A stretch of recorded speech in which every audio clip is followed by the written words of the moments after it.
من يهده الله فلا مضل له ومن يضلل فلا هادي له أشهد أن لا إله إلا الله وأشهد أن محمدا عبده ورسوله لا نبي بعده اللهم صل على نبينا محمد وعلى آله وأصحابه ومن اهتدى بهداه Amma ba'd, kaum muslimin dan muslimat rahimani wa rahimakumullah. Alhamdulillah, bersyukur kita kepada Allah Subhanahu wa taala. Kembali kita dapat melanjutkan kajian kita Selasa malam pertama dan pekan pertama dan pekan ketiga, yang insyaallah mulai malam ini kita akan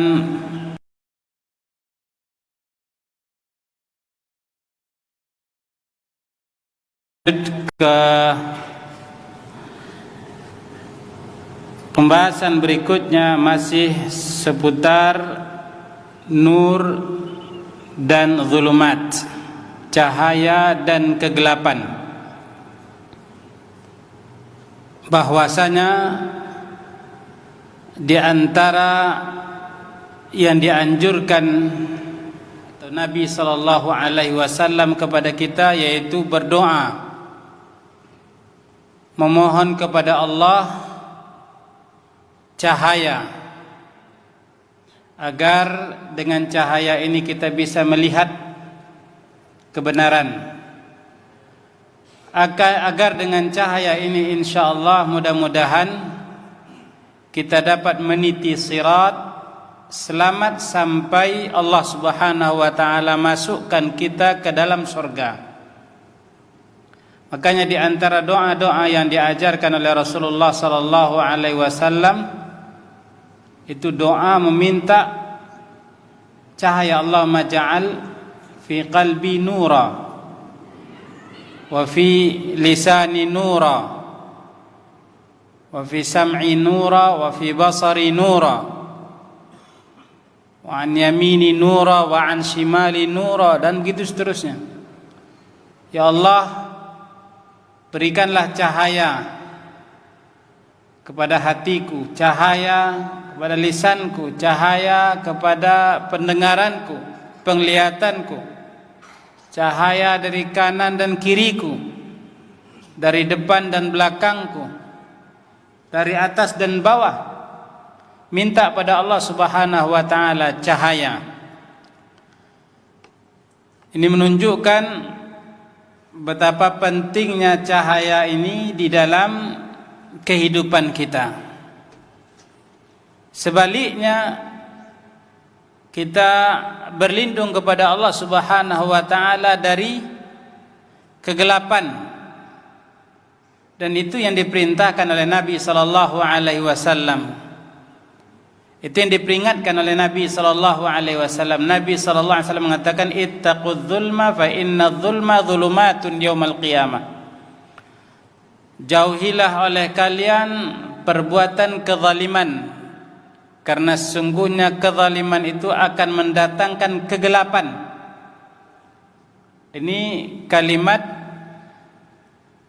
bernada peringatan dari Nabi sallallahu alaihi wasallam agar kita jangan terperosok ke dalam kegelapan ini. Ada beberapa hal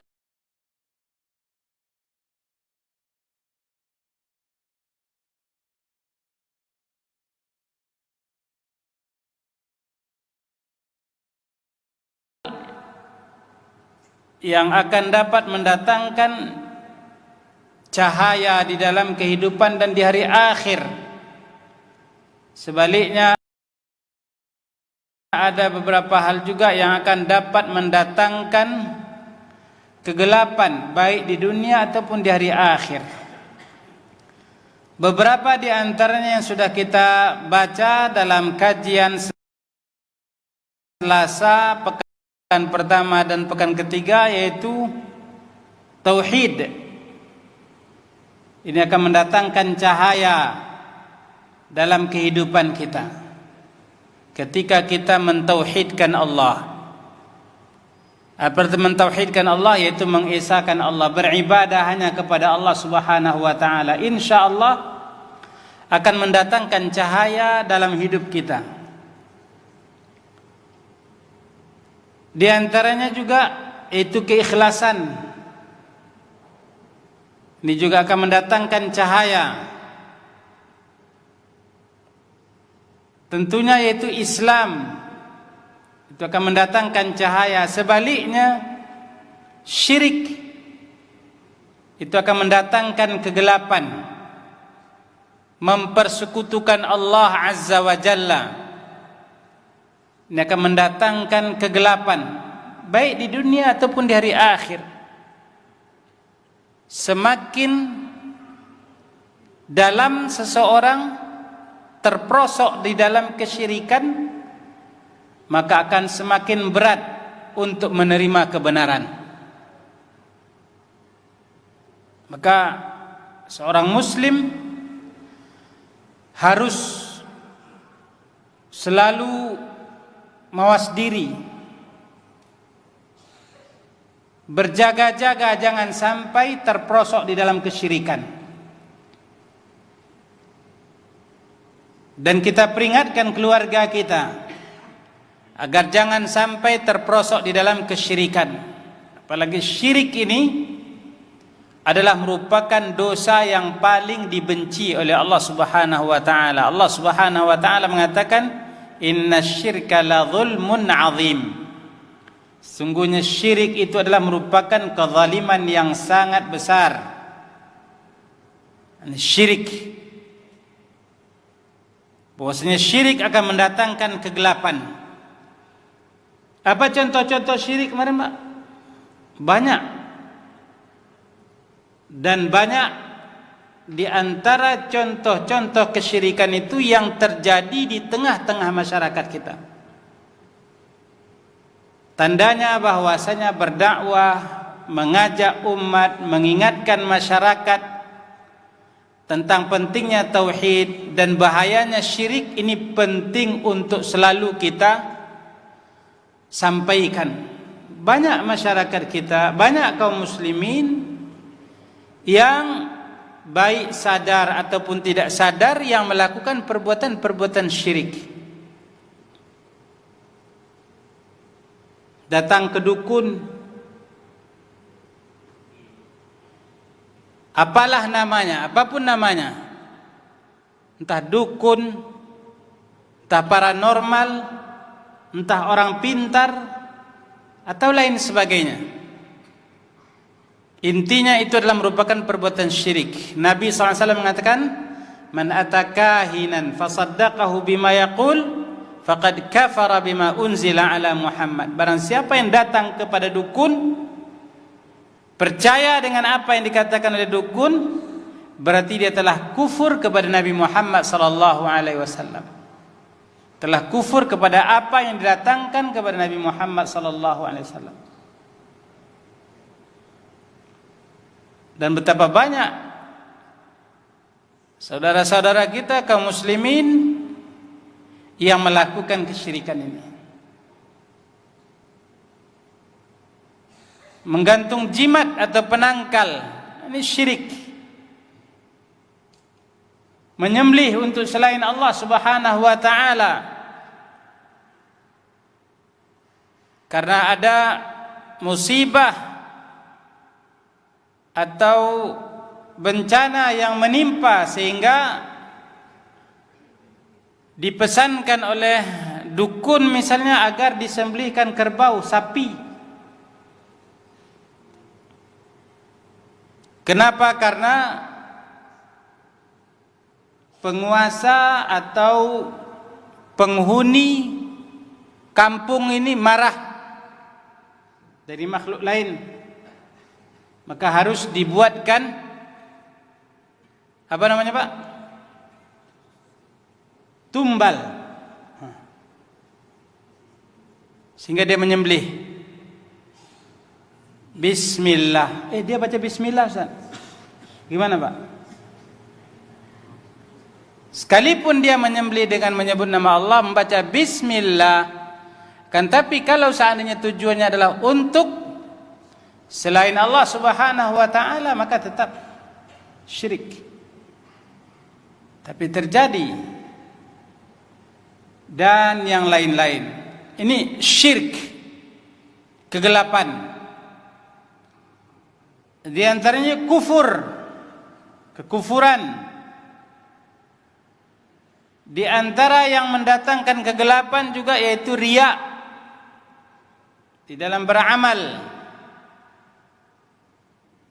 Berbuat beramal untuk selain Allah Azza wa Jalla. Ini juga akan mendatangkan kegelapan di dalam kehidupan kita. Berikutnya yang akan mendatangkan cahaya di dalam kehidupan kita yaitu as-sunnah. Sebaliknya yang akan mendatangkan kegelapan, yang juga dapat mendatangkan kegelapan di dalam hidup kita yaitu bid'ah.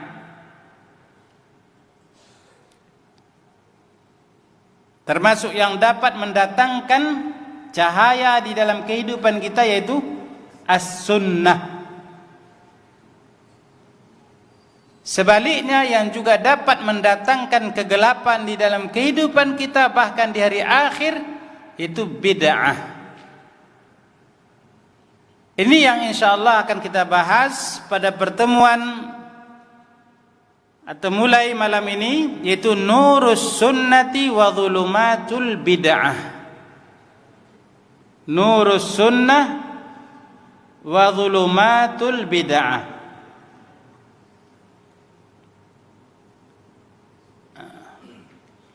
Nurus sunnati wa dhulumatul bid'ah. Cahaya sunnah dan kegelapan bid'ah. Bahwa sunnah akan mendatangkan cahaya.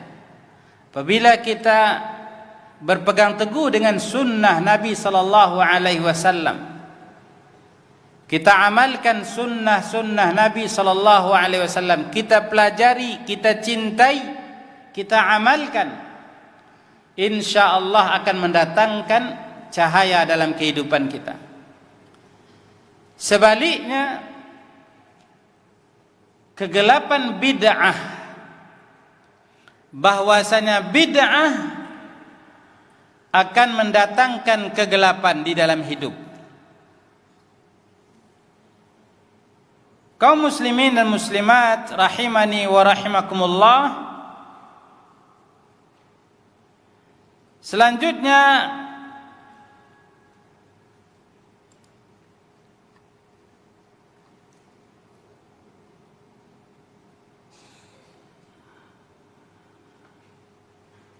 kata pengarang kitab rahimahullah, nurus sunnah mafhumuha. Apa pengertian sunnah? Apa pengertian sunnah? Kata beliau rahimahullah, as-sunnatu laha ahlun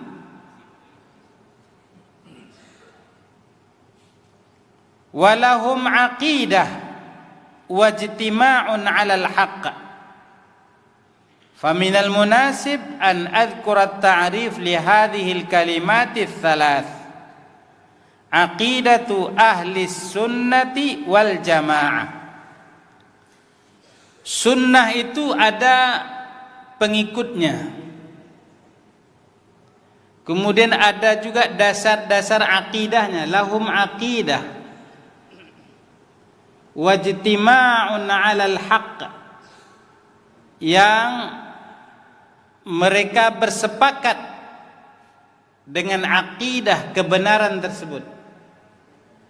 Maka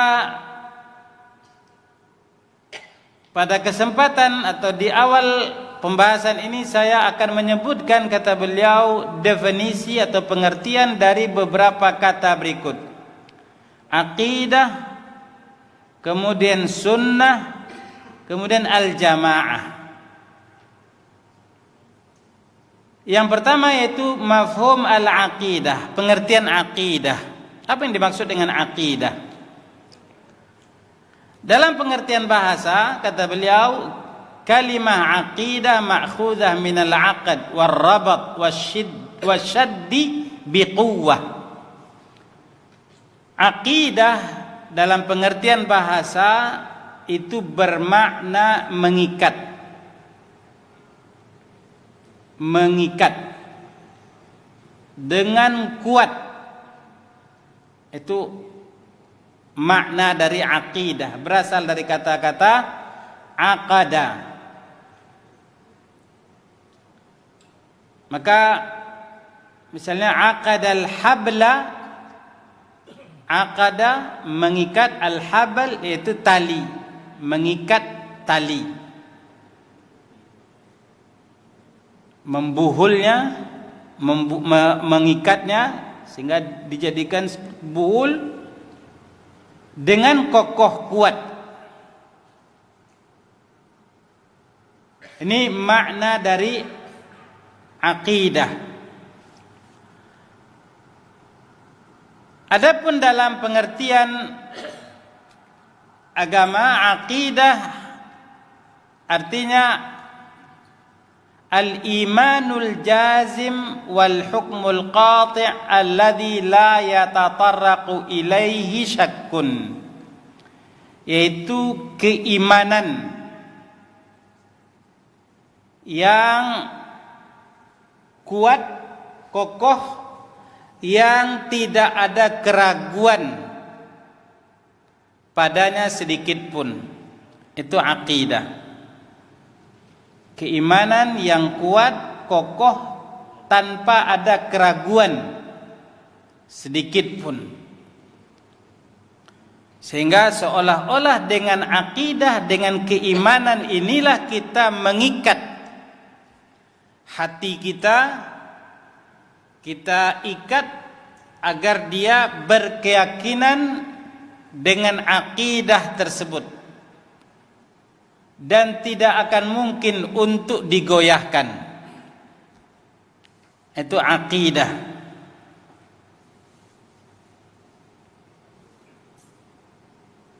Kemudian berikutnya ahlus sunnah, mafhum ahlus sunnah. Apa yang dimaksud dengan ahlus sunnah? As-sunnah dalam pengertian bahasa artinya at-tariqah was-sirah, jalan hidup.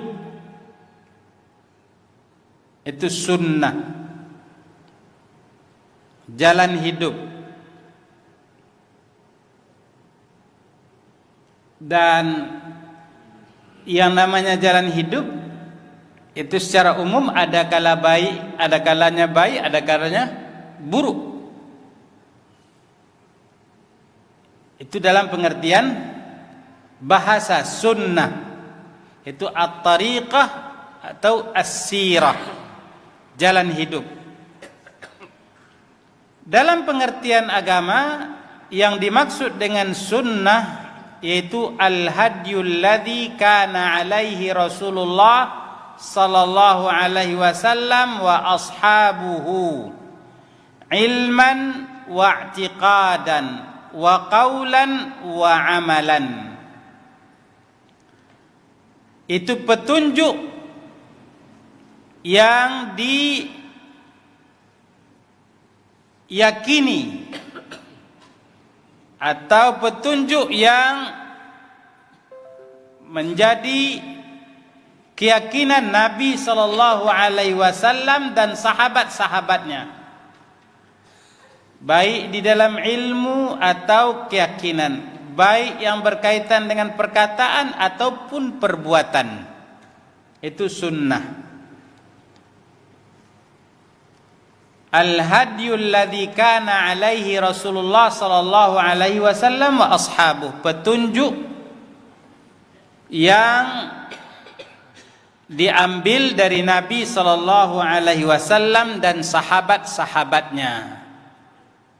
Dan sahabat-sahabatnya. Jadi bukan hanya dari Nabi sallallahu alaihi wasallam saja.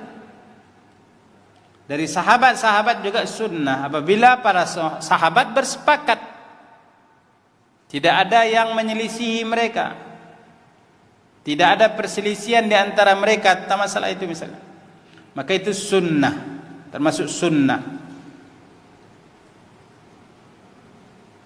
Baik yang berkaitan dengan ilmu, keyakinan, baik yang berkaitan dengan perkataan ataupun perbuatan, itu sunnah. Wahya sunnah allati yajibu ittiba'uha wa yuhmadu ahluha.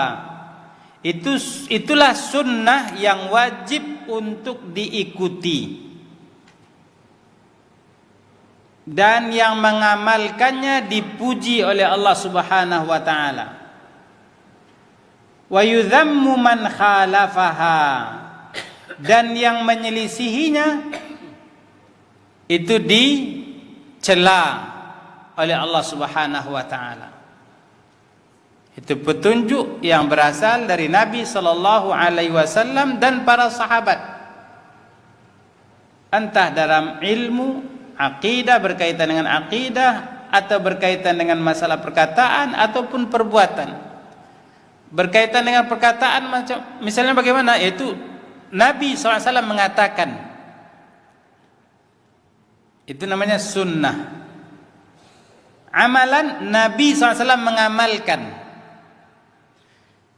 Misalnya diriwayatkan oleh para sahabat kepada kita bahwasanya Nabi sallallahu alaihi wasallam apabila salat beliau mengangkat bertakbir, di saat takbir beliau mengangkat kedua tangannya sampai sejajar dengan bahu. Tidak ada Nabi mengatakan, Nabi mengamalkan. Sunnah tidak namanya, Pak? Sunnah. Kenapa? Karena itu adalah perbuatan Nabi sallallahu alaihi wasallam yang dinukilkan oleh para sahabat. Kalau perkataan, Nabi sallallahu alaihi wasallam bersabda misalnya, "Idza akala ahadukum falyakul biyaminih." Apabila kalian makan, maka makanlah kalian pakai tangan kanan. Wa idza syariba falyashrab biyaminih. Apabila minum, maka minum pakai tangan kanan. Fa inna syaitana ya'kulu bishimalih wa yashrabu bishimalih. Karena sesungguhnya syaitanlah yang makan dan minum pakai tangan kiri. Siapa yang mengatakan, Pak? Nabi sallallahu alaihi wasallam, Rasulullah sallallahu alaihi wasallam. Berarti itu perkataan Nabi. Itu juga dikatakan sunnah.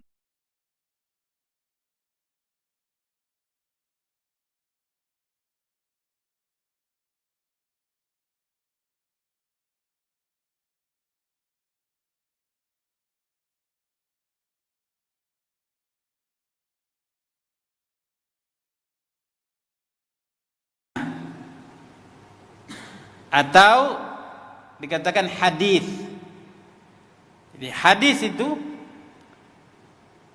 tidak hanya apa yang diucapkan oleh Nabi, akan tapi yang dilakukan oleh Nabi, diceritakan oleh para sahabat, itu juga sunnah atau juga dikatakan hadis.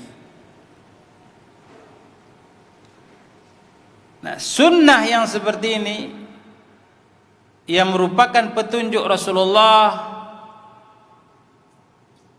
petunjuk yang dinukilkan dari para sahabat, dan tidak ada di antara mereka yang menyelisihinya atau mengingkarinya. Sunnah yang seperti inilah yang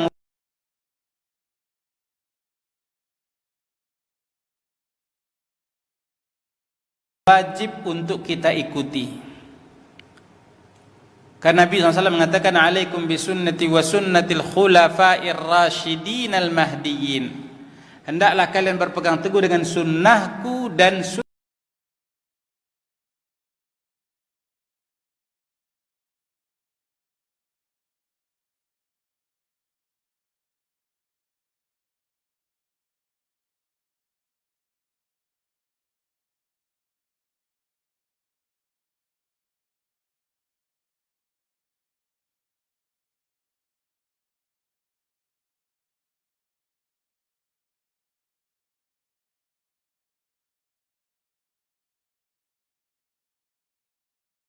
sunnah khulafa rasyidin.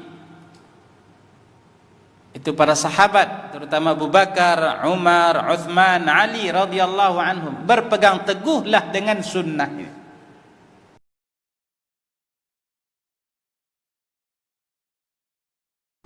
Berpegang teguhlah dengan sunnah Nabi sallallahu alaihi wasallam. Ini disuruh oleh Rasulullah sallallahu alaihi wasallam. Wa yuhmadu ahluha.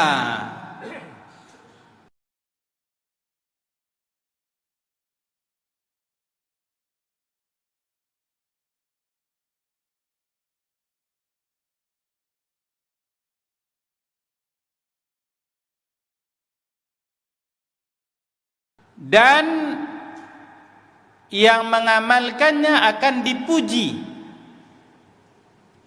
oleh Allah Subhanahu wa taala, dijanjikan pahala yang sangat besar bagi yang mengamalkan sunnah Nabi sallallahu alaihi wasallam, apalagi ketika banyak orang sudah melupakan sunnah Nabi, kemudian muncul seorang muslim yang Allah Subhanahu wa taala berikan kepadanya taufik untuk mempelajari hadis-hadis Nabi sallallahu alaihi wasallam sehingga tahu sunnah-sunnah Nabi, dia amalkan, sehingga orang-orang melihatnya aneh.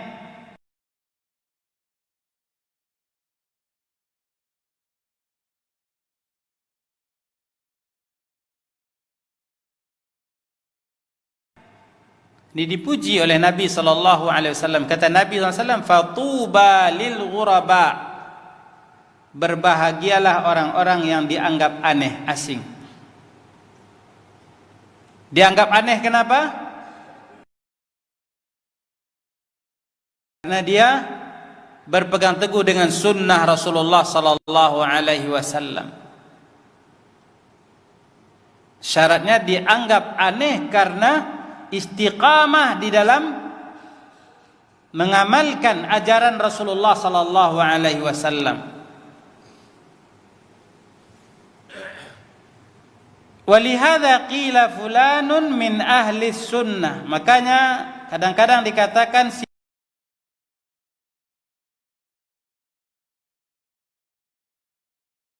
fulan itu adalah pengikut ahlus sunnah. Artinya apa? Min ahli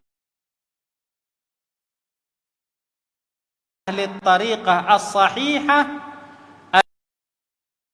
al-mustaqimah al-mahmudah, yaitu pengikut jalan yang benar, yang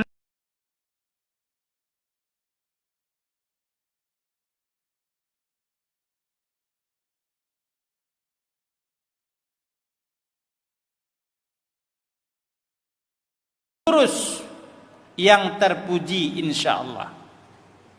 Itu dia, kalau dikatakan fulan min ahli sunnah, artinya berarti dia adalah pengikut jalan yang sahih, yang benar, yang lurus, yang terpuji. Qala al-Hafidh Ibnu Rajab rahimahullah.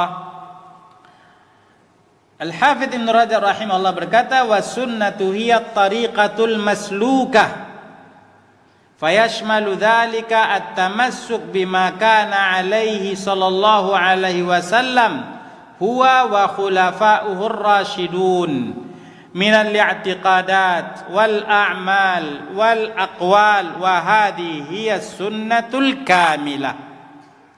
Dan sunnah adalah jalan hidup yang ditempuh. Jalan hidup sunnah Nabi berarti jalan hidup yang ditempuh oleh Nabi sallallahu alaihi wasallam. Yang ditempuh oleh Nabi sallallahu alaihi wasallam yang selama ini menjadi petunjuk Nabi sallallahu alaihi wasallam di dalam kehidupannya dan juga khulafa rasyidun. Khulafa rasyidun, entah itu yang berkaitan dengan akidah, entah itu yang berkaitan dengan amalan, entah itu yang berkaitan dengan perbuatan. Wa hadhihi sunnatul kamilah, itulah sunnah yang sempurna, yaitu tidak hanya berkaitan dengan masalah amal saja, akan tapi juga berkaitan dengan akidah.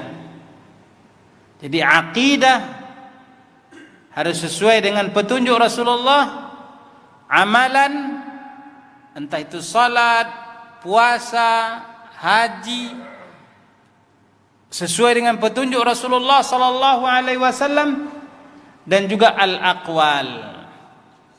Wa qala Syekhul Islam Ibn Taimiyah rahimahullah, Syekhul Islam Ibn Taimiyah rahimahullah berkata, as-sunnatu hiya ma qama ad-dalilu syar'i alaih bi annahu ta'atun lillah wa rasulihi sawa'un fa'alahu Rasulullah sallallahu alaihi wasallam aw fu'ila fi zamani aw lam yaf'alhu wa lam yuf'al ala zamani li'adamil muqtadi hina idzin li fi'li aw wujud al mani'.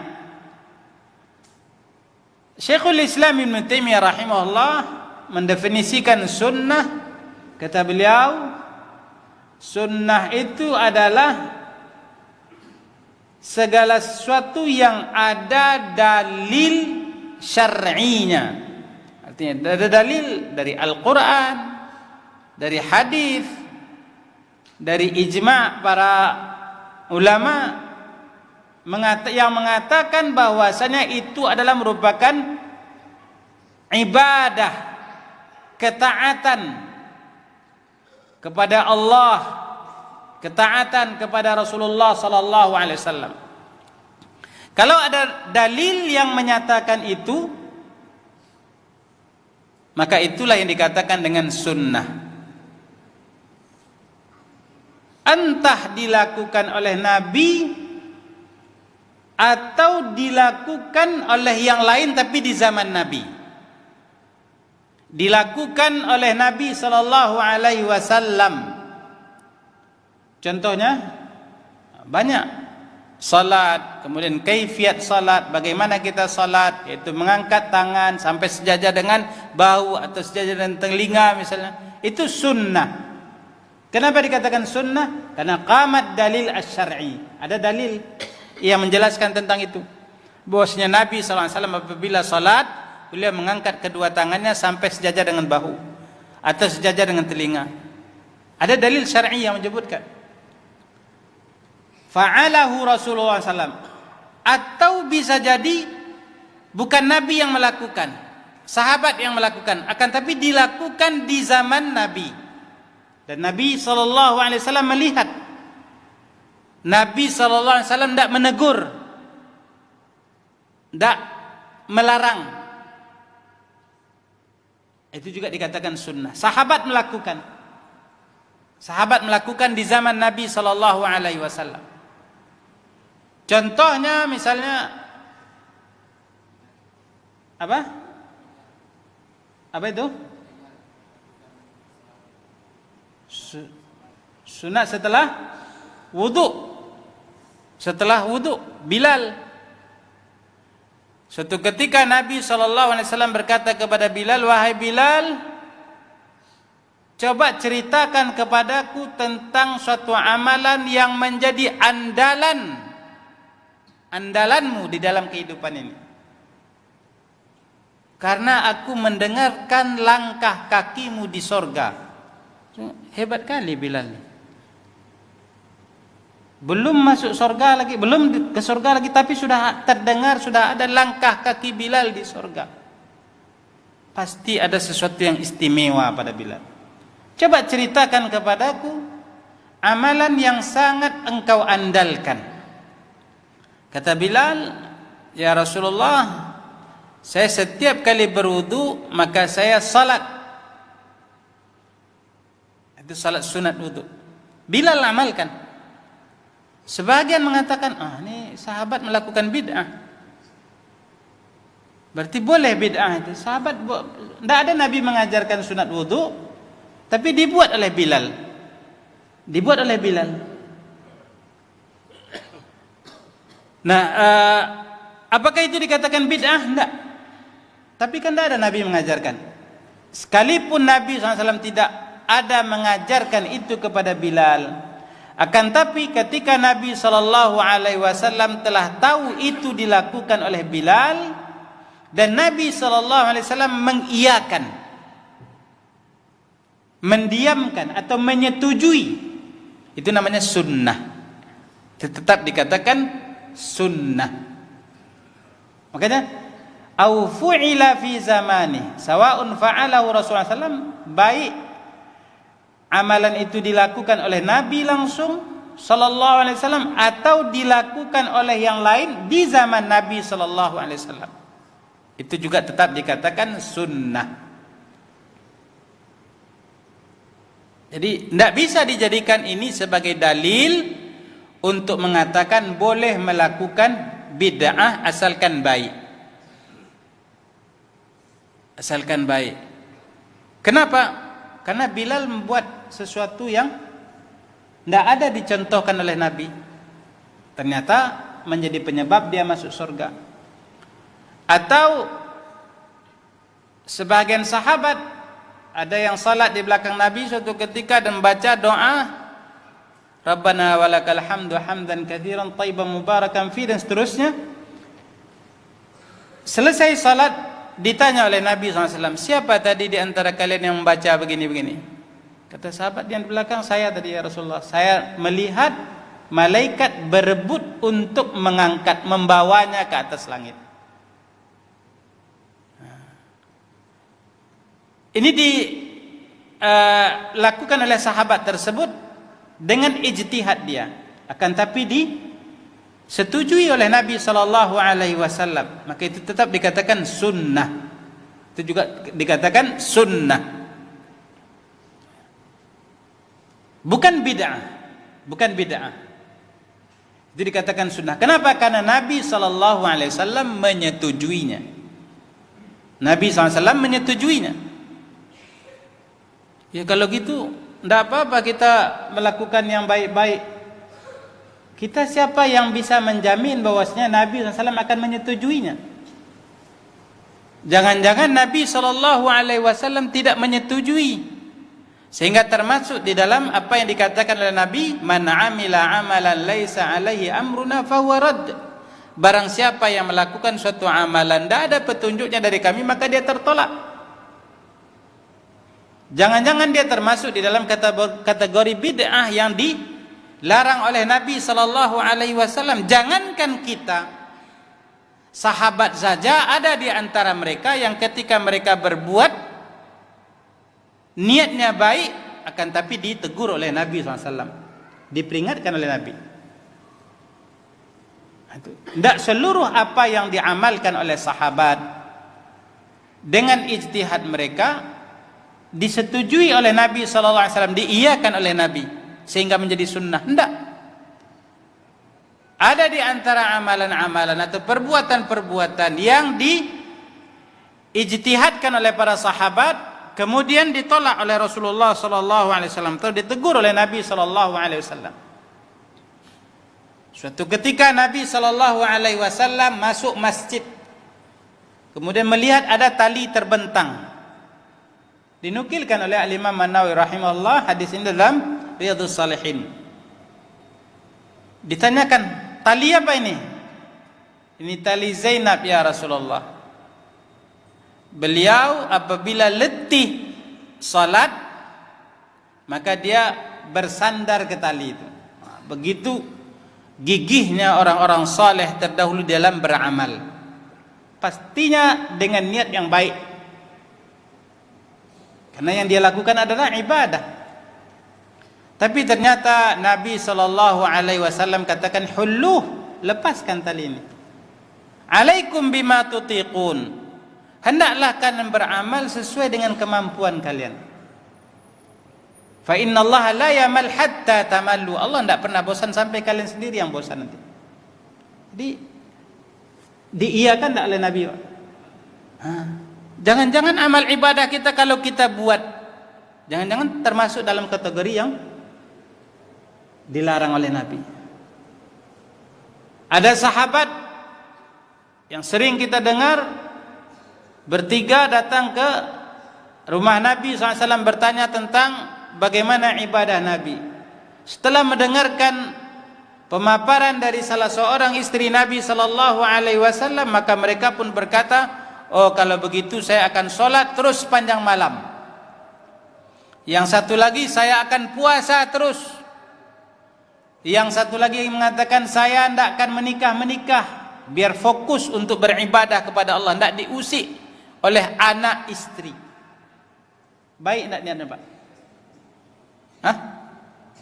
Baik tidak niatnya kira-kira Pak? Niatnya baik. Niatnya baik. Tapi ternyata ketika sampai kepada Nabi SAW, apakah disetujui oleh Nabi? Tidak disetujui oleh Nabi. Antumul ladzi qultum kadza wa kadza, kalian yang tadi mengatakan begini.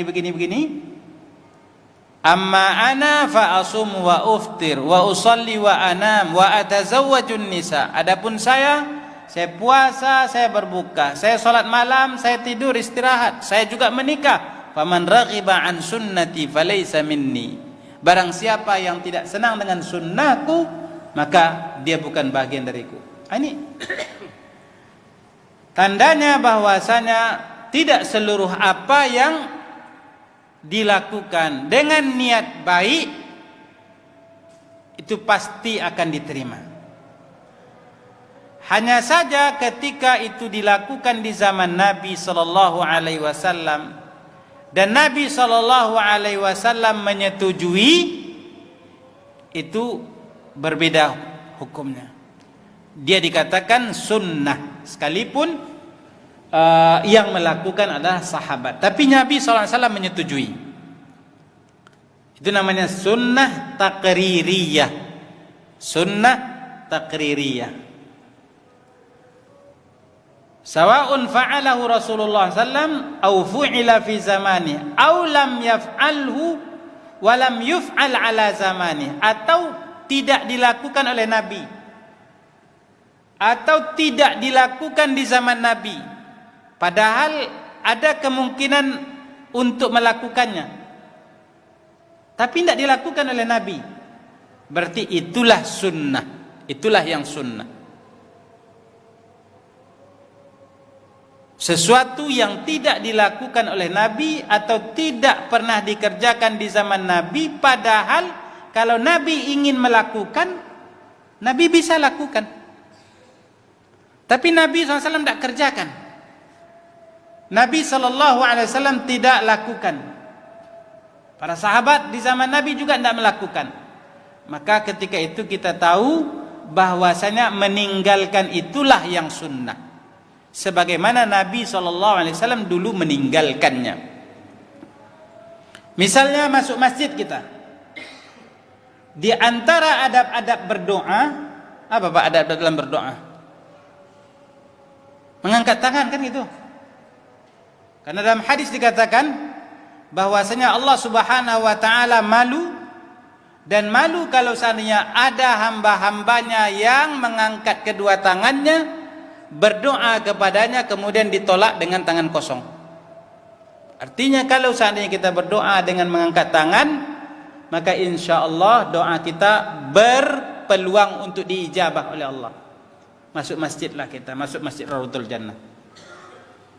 Sampai depan, Allahumma ftahli abwaaba rahmatik. Masuk masjid kita. Berdoa kita setelah dengan mengangkat tangan, kemudian setelah itu kita masuk. Padahal misalnya tidak ada hadis yang menerangkan bahwasanya Nabi masuk masjid berdoa dengan mengangkat tangan. Padahal berkemungkinan tidak Nabi untuk melakukannya Pak? Berkemungkinan untuk melakukan, tapi ternyata tidak dilakukan oleh Nabi. Dari situ kita tahu bahwasanya itulah yang sunnah. Itu ketika kita berdoa hendak masuk masjid, itu tidak perlu angkat tangan. Tidak perlu angkat tangan. Mau masuk WC kita, doa kita, apa doa masuk WC Pak? Hah? Minal khubthi wal khabath, doa. Itu masuk tak? Masuk. Setelah itu keluar, ghufranaka. Dan itu keluar. Gimana Pak? Kita katakan ada tidak Nabi SAW melakukan seperti itu, mengangkat tangan? Kalau tidak ada, maka yang sunnah yaitu tidak melakukannya seperti Nabi SAW juga tidak melakukan ketika itu. Nabi tidak mengangkat tangan, maka tidak usah kita mengangkat tangan. Cukup membaca doa, Allahumma inni a'udzubika minal khubuthi wal khaba'ith. Ghufranak. Dah, keluar. Ini lam yaf'alhu au lam yuf'al ala zamanin Nabi sallallahu alaihi wasallam. Itu sunnah. Itu makna dari sunnah. Wa bihadzal ma'na takunu sunnah. Dengan penjelasan itu, maka sunnah ini kira-kira bisa kita artikan ittiba' athar Rasulullah sallallahu alaihi wasallam batinan wa zahiran. Mengikuti petunjuk-petunjuk Nabi sallallahu alaihi wasallam baik secara batin ataupun zahir. Wattiba' sabil as-sabiqin al-awwalin minal muhajirin wal ansar. Dan juga mengikuti petunjuk jalan hidup orang-orang terdahulu baik dari muhajirin dan ansar, yaitu sahabat-sahabat Nabi radhiyallahu anhum. Itu sunnah. Itu sunnah. Ini mungkin yang bisa kita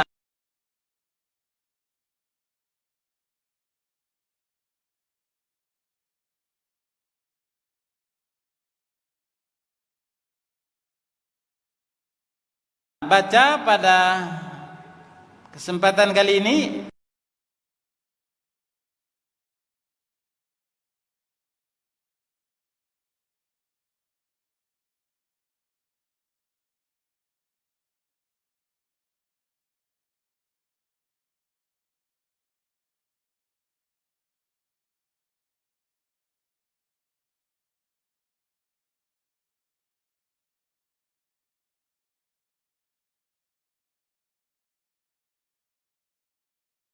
Ini al-jamaah ini juga perlu untuk kita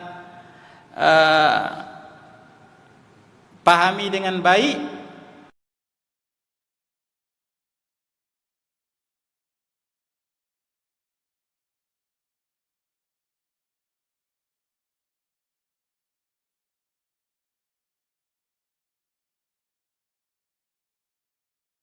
Sehingga insyaallah kita lanjutkan pada pertemuan berikutnya. Mudah-mudahan Allah Subhanahu wa taala memberikan kepada kita ilmu yang bermanfaat. Allah Subhanahu wa taala menanamkan kepada kita kecintaan kepada Al-Qur'an dan sunnah Nabi sallallahu alaihi wasallam sampai Allah Subhanahu wa taala wafatkan kita. Wa sallallahu wasallama ala nabiyyina Muhammad. Wa akhiru da'wana 'anil hamdulillahi rabbil alamin. Subhanakallahumma bihamdika asyhadu an la ilaha illa anta astaghfiruka wa atubu ilaik. Assalamualaikum warahmatullahi wabarakatuh.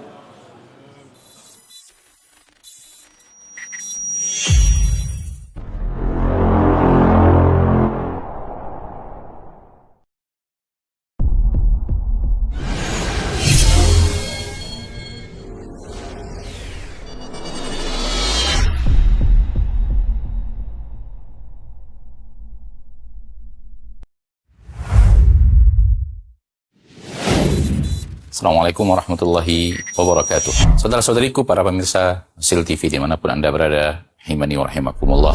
Semoga antum selalu berada dalam lindungan Allah Tabaraka wa Ta'ala.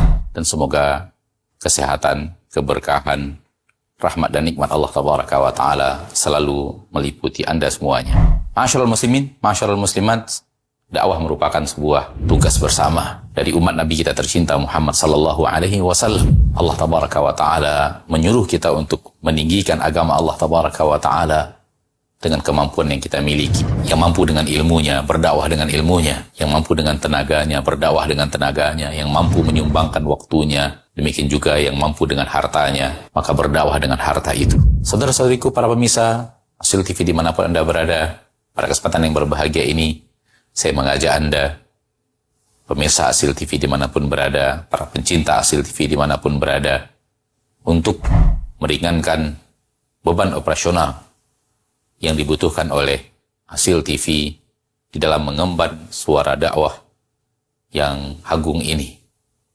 Mari infakkan sebahagian daripada yang Allah Tabaraka wa Ta'ala mudahkan kepada kita, dari apa yang Allah rezekikan kepada kita, guna kepentingan syiar dakwah melalui media-media, di antaranya adalah Asil TV. Melalui Asil TV, sangat banyak saudara-saudari kita kaum muslimin dan muslimat yang bisa mendapatkan dakwah di bumi yang sangat jauh, di negeri yang sangat terpencil. Bahkan tidak sedikit dari mereka yang mendapatkan hidayah kepada sunnah Rasulullah SAW melalui media Asil TV yang kita cintai. Semoga apa yang antum berikan merupakan pembuka kebaikan, merupakan pembuka hidayah bagi saudara-saudari antum menuju jalan yang sesuai dengan sunnah Nabi kita tercinta SAW, sehingga di akhirat mendapatkan pahala bagaikan seorang yang di tangannya Allah Tabaraka wa Ta'ala bukakan hidayah kepada seseorang, seperti yang dikatakan Nabi kita tercinta SAW, la iyahdiyallahu bika rajulan wahidan khairun laka min humurin na'am. Sekiranya satu orang mendapatkan hidayah melalui dirimu, melalui usahamu, melalui apa yang telah engkau berikan, melalui apa yang telah engkau dakwahkan, maka itu lebih baik daripada unta merah. Sebagian para ulama mengatakan lebih baik daripada dunia dan perhiasannya. Sallallahu wasallam wa baraka wa an'am ala abdihi wa rasulihi Muhammad walhamdulillahi rabbil alamin. Assalamualaikum warahmatullahi wabarakatuh.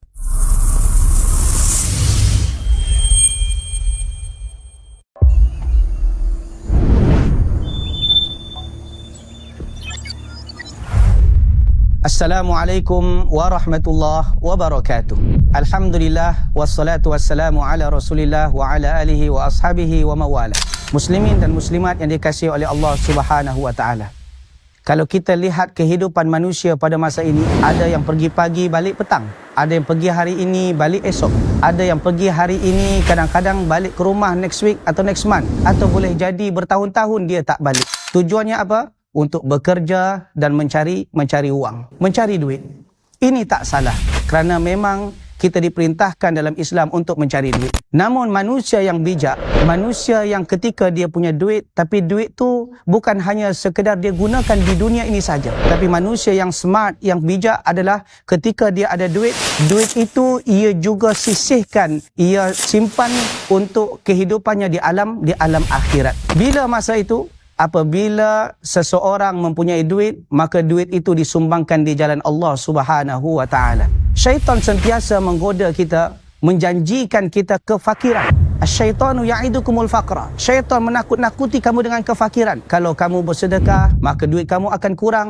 Padahal ketika seseorang bersedekah, maka Allah Subhanahu wa Ta'ala akan memberikan maghfirah, ampunan dan rahmatnya daripada Allah Subhanahu wa Ta'ala. Maka di dalam hadis Nabi SAW sabdakan, ma naqasat sadaqatum min mal. Harta tidak akan berkurang disebabkan bersedekah. Dan orang yang bersedekah di jalan Allah Subhanahu wa Ta'ala dijanjikan mendapat wa jannatin arduhas samawati wal ard, yaitu surga yang luasnya seluas langit dan bumi, uiddat lil muttaqin, dan itu Allah janjikan untuk orang bertakwa. Ketika kita bersedekah, maka hendaklah kita arahkan harta kita, sedekah kita ke tempat-tempat yang memberikan benefit untuk orang ramai, di antaranya rumah-rumah Allah Subhanahu wa Ta'ala. Nabi SAW sabdakan, man bana masjidan banallahu lahu baitan fil jannah. Siapa yang membina masjid, rumah Allah Subhanahu wa Ta'ala, menyumbangkan hartanya untuk membangun masjid, maka Allah Subhanahu wa Ta'ala akan ciptakan untuknya istana dalam surga. Maka di antara masjid yang bertujuan untuk membina umat, yang bertujuan untuk memperbetulkan umat manusia, memperkenalkan manusia kepada sunnah Nabi SAW, iaitu salah satu masjid yang berada di Pekanbaru yang bernama Masjid Al-Hijrah. Masjid ini ada 3 lantai, yang saiz dia adalah 107 dikali 93. Yang pada tingkat bawah ini adalah basement, dan tingkat 2 adalah untuk kaum rijal, kaum lelaki muslimin, dan yang ketiga adalah untuk akhwat muslimat. Dan apabila masjid ini siap, insya-Allah boleh menampung lebih kurang 20,000 jemaah. Dan masjid ini bukan hanya sekadar untuk solat, tetapi masjid ini juga dibuat halaqah